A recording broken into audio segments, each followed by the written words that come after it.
Hey, what's up, everyone out there on Facebook? I do not see me listed here. Hold on.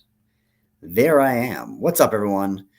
I'm going to try to make sure this is all looking good. I did this on my own today, and you can't see me at all.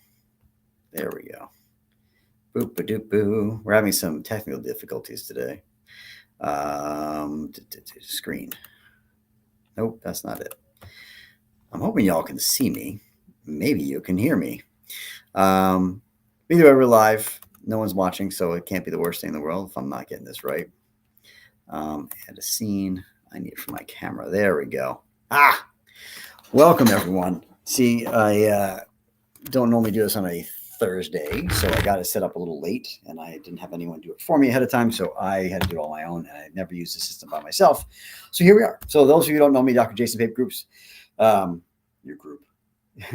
I have a networking group, and I say that every Thursday morning. So I am your chiropractor extraordinaire, bringing you education, information, motivation, inspiration, on the regular. Tonight is different, no different than any other night, except it's a Thursday. Thankful Thursday, maybe. So tonight we're going to talk a little bit about something called stealth infections, a little troublemakers that no one really talks about that cause a lot of problems. So for those of you who don't know me, I am a chiropractor, functional medicine practitioner here on Long Island, New York, owner of the Vitality Center, the one-stop holistic shop. And one of the things I've been talking about a lot today, specifically, more than anything, is stealth infections. And I guess I'm talking about it all the time with a lot of my patients, but it is something that people don't know about, don't necessarily understand, and also don't understand how much that causes trouble in your body. So for those of you who've never seen me before, drop a number 1 in the comments below. Let me know where you're watching from. If you have seen me before and have come back for more, put a number 2 in the comments below. And as always, if you are watching a replay, please feel free to write replay. And if you have shared this out, please write share in the comments below so I can say thank you. Because as always, the best way to say thank you is to share and like and subscribe and all the other things. So anyway, let's get to it. I have a Band-Aid on my finger from chopping it, the tip of it almost off, trying to feed my dog the other day. No, he didn't bite it. I was cutting up food for him. I'm going to stop babbling. So anyway, what is a stealth infection? Why do we care? What's up with these little troublemakers? So first of all, we all know what infections are, right? When a virus or a bacteria or something gets in the body, we get an infection, our body creates an immune response and fights it off and clears it from the body, right? That's what happens majority of the time, right? No one enjoys it, but it's what it needs to do. And your body creates, antibodies and T cells and B cells and remembers how to fight it so you don't get sick the next time you get exposed to the exact same pathogen. That's kind of how the immune system works, right?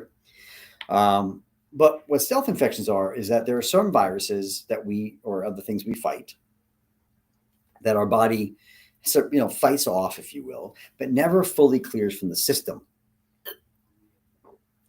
And the body does its best to fight them off and then pushes them down and kind of holds them at bay. And sometimes these guys can rear their ugly heads a little bit and become reactivated. And when that happens, you don't necessarily get the disease that you had the first time, but it definitely can affect your immune system and your overall health. And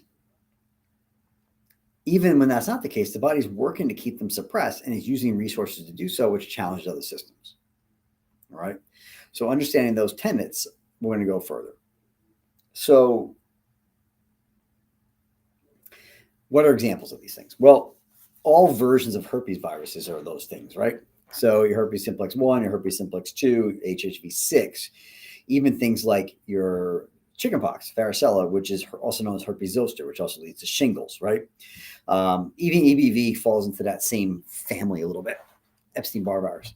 So other ones are like things that are not just herpes virus. The other viruses we have to worry about things like CMV, Lyme, other tick-based diseases, things like that. So understand that all those things are what we call stealth infections. So let's give an example of how those things work. So like herpes simplex 1, cold sores, right? Canker sores. So a lot of people get them, right? And then they always come back. They may go away. They may take your Valtrex and your acyclovir or whatever to stomp them down, but they eventually can come back, right? So why? Well, a lot of these viruses are very good, at least in these kinds, of hiding out in nerves. So our immune system, we have a nervous system our nervous system has an immune system, especially in our brain, We used to think 30 years ago, 40 years ago, there wasn't one, but there is. That's how science changes. Science is never settled. But sometimes these guys hang out in what's called sensory root ganglia, and they stay there dormant. And because our immune response in our nerves is very limited and walled off a little bit, especially in our peripheral nerves, they don't necessarily get fought off completely. And they hide out and they hibernate. And then under stress, they can come out. So I don't know if you're old enough to remember, World War II was in the 40s, in the 30s. But there was a couple times in the 80s where, like, I think it happened twice, where like some Japanese soldier who had been hiding out like in a cave since the war came out and thought the war was still going on because never, he didn't know. So in the 1980s, he's thinking, this guy's still thinking World War II's going on. And I'm not saying he went out and shot a bunch of people. But imagine they came out and they're like, oh my God, they went back to war, right? That's what's happening. These guys are hiding out. They don't know the war's over. They don't know they lost. And they kind of come out and they create havoc. So a great example of that is like herpes virus, right? So you get a cold sore, goes away, and then somehow it comes back. The sun or stress or you're sick with something else, and all of a sudden this cold sore pops up. Well, that is a version of a stealth infection, never fully cleared from the body. Your body knows how to suppress it, right? You can take your drugs, you can take your lysine, you can just let your body run its course where it fights it and squashes it and it goes away. Sometimes for years, maybe you think it's gone forever, but it's still hiding out there. And then something brings it about, right? Something challenges the system, stresses it enough that it comes out and it flares. All right. Shingles is another example, right? So let's explain chickenpox versus shingles, because that's a big misconception in the world here. So when I was a young lad, there was no vaccine for chickenpox. There shouldn't be one now, but I digress. And chickenpox doesn't kill anybody, right? Chickenpox was it's not a fun thing to enjoy. You get a fever, you get these itchy things, maybe you get some scars if you get them in the wrong place. But no one's dying from chickenpox unless you're neurologically and immunologically compromised. Couldn't get the word out today. No one's having a negative reaction to chickenpox. Just not the case. But I digress. So you would get these like chickenpox parties.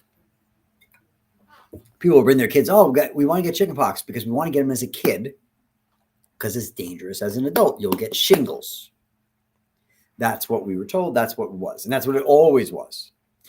So you would get this childhood disease young, so you don't get a bet, because when you got it as an adult, the exact same virus can be much more harsh in the system, much more reactogenic. Your immune system couldn't handle it the same way. And you get shingles. So imagine those same little itchy things all over your body, but now sharp and lancinating pain, much higher, stronger fevers, more dangerous thing. So it was dangerous to adults to have the real shingles, not chickenpox. So you get chickenpox, you have permanent immunity to the disease, shingles. Now, what happens is that virus sometimes doesn't make it fully cleared from the body, and it hides out in sensory root ganglia. All right, so you ever look at a spine, as it exits the spinal cord, the nerve as they come out, there's a little thicker area, and then it comes to tapers. That is called the sensory root ganglia, and they hide out in there. And they can do that for cranial nerves too. And under times of stress, they can come out. They get woken up, and then they stay along those nerve lines. Maybe it's along a rib, maybe it's in the eye, God forbid, that happens, or the face, or in the low back, but it's never all over the whole body. Now, it's painful. It can lead to blistering and things like that, but that's what shingles is nowadays. It's an outbreak of the virus, the stealth infection that you had, didn't know it was lying underneath, that got brought about by stress for whatever reason. Okay? Y'all picking up and putting down? If you are, put number 3 in the comments below. Hit the like or love button. Let me see some love out there. So when that happens, you get this flare. And it's a little tough to work on because it's in the nerve and in the peripheral nerve, and it's hard to get to it from an immune standpoint. But then eventually it'll quell it, right? Sometimes you take meds. Sometimes you come see people like me, whatever. But that's what it is. Now, we see it more commonly nowadays because nowadays young kids don't get chickenpox. So the adults around them are not being re-inoculated, meaning they're not getting exposed to a little bit of people shedding the chickenpox virus. So they're not going to get sick, but it does help keep their immune response up a little bit, right? Even though 50s, 60s, 70s, you still have the antibody, you still have the, or maybe not even the antibodies, at least the T cells and B cell memory you did when you were a child. But sometimes that gets a little bit weaker as we get much older because our immune system and everything else is a little bit weaker. So sometimes that reinoculation happens because we naturally would have our kids and then our grandkids would get it, and we just keep our levels up and doesn't let this thing ever flare. Very rarely would it flare. Nowadays, it's everywhere. So take your Shingrix vaccine. So the vaccine is supposed to stop you. Let me diverge for a minute. A vaccine is supposed to be something you take to give your body antibodies to a virus it's never had. So that way, if it gets exposed to said virus, it already knows how to fight it off, because it's giving you artificial protection, not natural. But like I just told you, you already fought it off. You already know how to fight it off. It's just hiding out. So what's the vaccine going to do? It's not going to reinoculate you. It's not going to give you the same strain you got when it doesn't work like that. So it's really a useless vaccine. But I digress. It just makes your immune system weaker. But that's another example of a stealth infection. All right. So that's not really the ones I'm as concerned about. So from a functional standpoint, there are other stealth infections we work with or work that are more impactful. CMV, cytomegalovirus, EBV, Epstein-Barr virus, even strep, and things like other tick-borne viruses, but specifically Lyme disease. All right. So Epstein-Barr virus is mono, right? So if you're a kid and you get mono, not good, right? It can be bad fevers and you're really tired. You're completely sleeping and passed out.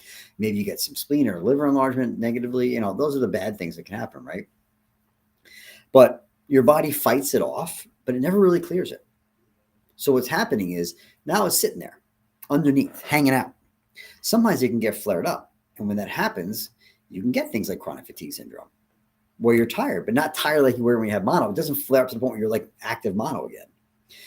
Or it flares up and you don't even know it, because your body is keeping it relatively at bay, but it's eating resources, steering your ferritin, steering your vitamin D, 25D. It's putting stress on your system. All right. So imagine like your body's immune system is like, okay, we've fought off viruses, but there's a couple that we couldn't get out. So we're just going to keep it squashed. So we take some resources to keep it down. And then all of a sudden something happens. Oh, I got COVID.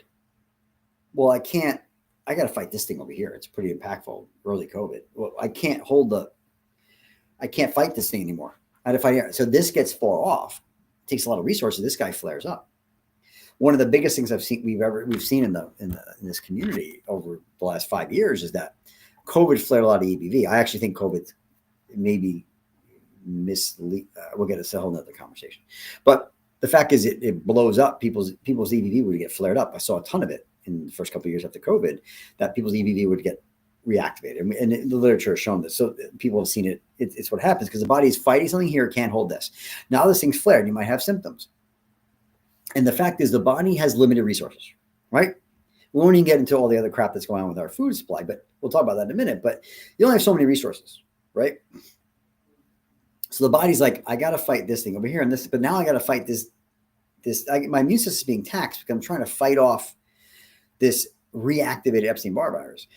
And over here, like it's eating up some of my resources too. It's actually the stealing of my ferritin, my vitamin D. It's eating up resources itself. So now I'm running out of money in my bank account, in my health insurance bank account.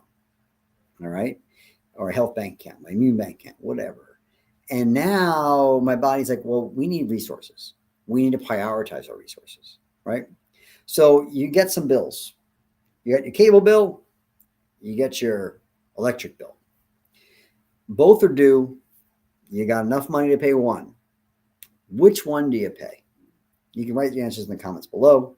Do you pay the cable bill? Or do you pay the electric bill? Electricity is great and fun, but cable's where I get to watch all my TV shows, right?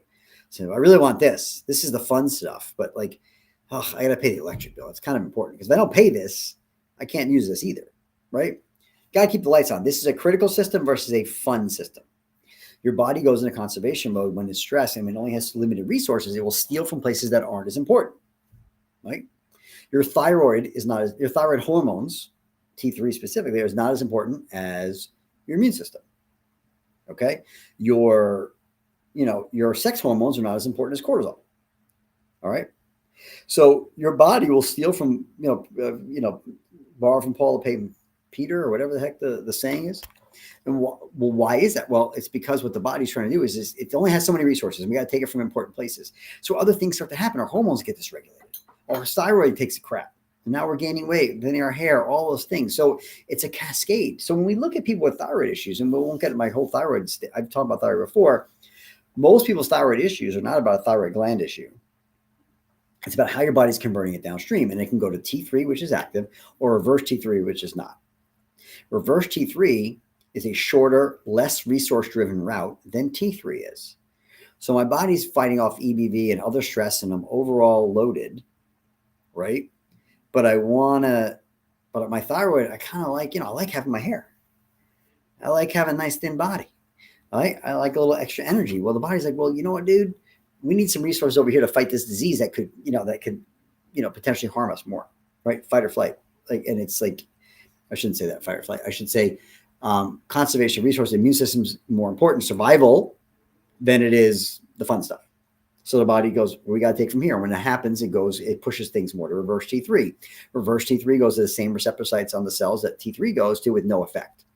So if we overconvert to the non-usable version versus the usable version, our body may react like it's still thyroid. And why is that? Well, there's stress in the system. And one of those stresses on the system could be your EBV being reactivated, or a CMV, or a Lyme, or some other infection underneath. And listen, it could be acute infection, but we're talking self-infections. Lyme's another one. Lyme's a big one. So Lyme likes to hide. Lyme is that one of those diseases that you may not even know you had. You don't ever have to get a bullseye rash to have gotten Lyme. There is some evidence that shows that EBV and even Lyme can sometimes be possibly passed down from maternal in utero. We don't know 100%, but that's some of the schools of thought. And CMV too. And what happens is when those things are happening, the body's trying to fight them off. When your body's trying to fight them off, that it can only use so much resources. So, and EBV is one of the ones that hides. You could have, Lyme. Lyme even hides a little bit too. Lyme is one of those things that you could think you have Lyme. You could have symptoms of Lyme. And we test for it, and 10 times in a row, you don't have Lyme. 11th time you do.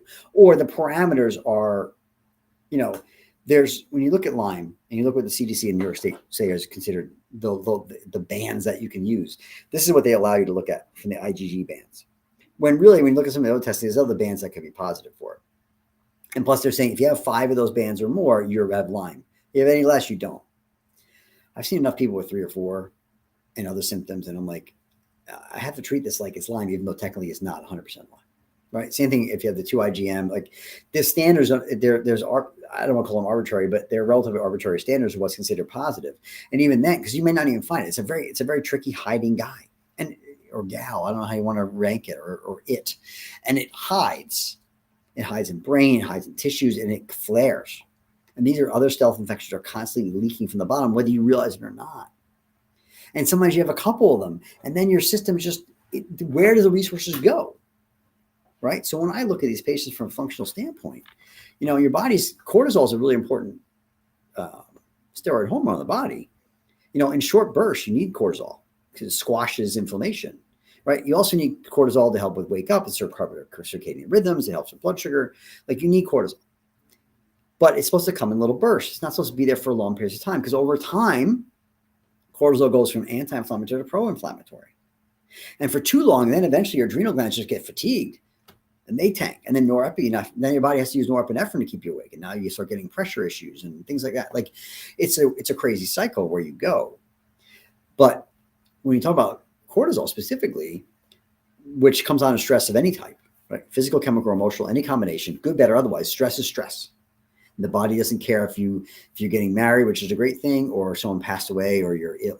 It's stressors or stressors.